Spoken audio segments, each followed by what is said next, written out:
ಅಕ್ರಮವಾಗಿ ಒತ್ತುವರಿ ಯಾರು ಮಾಡಬಾರದು. ಒತ್ತುವರಿ ಮಾಡಿದವರಿಗೆ ಗಿಫ್ಟ್ ಕೊಡುವುದಕ್ಕೆ ನಾವು ತಯಾರಿಲ್ಲ. ಓಲೈಕೆ ರಾಜಕಾರಣ ಮಾಡುವಂತಹ ಪ್ರಶ್ನೆ ಬರುವುದಿಲ್ಲ ಎಂದು ಉಪಮುಖ್ಯಮಂತ್ರಿ ಡಿಕೆ ಶಿವಕುಮಾರ್ ಹೇಳಿದರು. ನಮ್ಮ ಸರ್ಕಾರ ಮುಸ್ಲಿಮರ ಓಲೈಕೆ ಮಾಡುತ್ತಿಲ್ಲ. ಒತ್ತುವರಿಗೆ ಕಾರಣರಾದವರ ವಿರುದ್ಧ ಕಾನೂನು ಕ್ರಮ ತೆಗೆದುಕೊಳ್ಳುತ್ತೇವೆ. ಕೆಲವರು ಹಣ ಸಂಗ್ರಹಿಸಿದ್ದಾರೆ ಎಂದು ಅಲ್ಲಿನವರೇ ಹೇಳಿಕೆ ನೀಡಿದ್ದಾರೆ ಎಂದರು. ರಾಜ್ಯದಲ್ಲಿ ಸಂಕ್ರಾಂತಿ ನಂತರ ಮುಖ್ಯಮಂತ್ರಿ ಬದಲಾವಣೆ ಆಗಲಿದೆ ಎಂಬ ಚರ್ಚೆ ಜೋರಾಗಿದೆ. ಈ ಬಗ್ಗೆ ಸ್ವತಃ ಕಾಂಗ್ರೆಸ್ ನಾಯಕರಲ್ಲೂ ಯಾವುದೇ ಸ್ಪಷ್ಟತೆ ಇಲ್ಲದಂತಾಗಿದೆ. ಈ ಬಗ್ಗೆ ಸಚಿವ ಸತೀಶ್ ಜಾರಕಿಹೊಳಿ ಪ್ರತಿಕ್ರಿಯಿಸಿದ್ದಾರೆ. ಹೊಸ ವರ್ಷದಲ್ಲಿ ಸಂಕ್ರಾಂತಿಯ ನಂತರ ಸಿಎಂ ಬದಲಾವಣೆ ಆಗುವ ಕುರಿತು ತಮಗೆ ಯಾವುದೇ ಮಾಹಿತಿ ಇಲ್ಲ ಎಂದು ಸಚಿವ ಸತೀಶ್ ಜಾರಕಿಹೊಳಿ ಇಂದು ಯಾದಗಿರಿಯಲ್ಲಿ ತಿಳಿಸಿದ್ದಾರೆ. ಮುಖ್ಯಮಂತ್ರಿ ಬದಲಾವಣೆ ಸಂಬಂಧ ಯಾವುದೇ ನಿರ್ಧಾರ ಕೈಗೊಳ್ಳಬೇಕಾದರೆ ಅದು ಪಕ್ಷದ ಹೈಕಮಾಂಡ್ಗೆ ಬಿಟ್ಟಿದ್ದು ಎಂದು ಹೇಳಿದ್ದಾರೆ.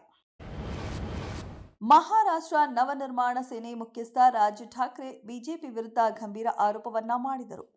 ಬೃಹನ್ ಮುಂಬೈ ಮುನ್ಸಿಪಲ್ ಕಾರ್ಪೊರೇಷನ್ ಚುನಾವಣೆಗಾಗಿ ಉದ್ಧವ್ ಠಾಕ್ರೆ ನೇತೃತ್ವದ ಶಿವಸೇನೆ ಮತ್ತು ರಾಜ್ ಠಾಕ್ರೆ ಒಂದಾಗಿದ್ದು, ಬಿಜೆಪಿ ಇಬ್ಬರಿಗೂ ಎದುರಾಳಿಗಳು.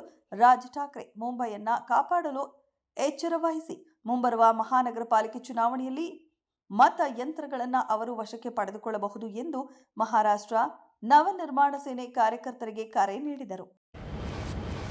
ರಾಜಧಾನಿ ಬೆಂಗಳೂರಿನ ಕೋಗಿಲು ಲೇಔಟ್ನಲ್ಲಿ ಕಾನೂನು ಬಾಹಿರವಾಗಿ ಮನೆಗಳನ್ನು ನಿರ್ಮಾಣ ಮಾಡಿಕೊಡುವವರಿಗೆ ಸರ್ಕಾರ ಹೊಸದಾಗಿ ಮನೆಗಳನ್ನು ನಿರ್ಮಿಸಿಕೊಡಲು ಮುಂದಾಗಿರುವುದಕ್ಕೆ ಸಾರ್ವಜನಿಕ ವಲಯದಲ್ಲಿ ತೀವ್ರ ಆಕ್ರೋಶ ವ್ಯಕ್ತವಾಗಿದೆ.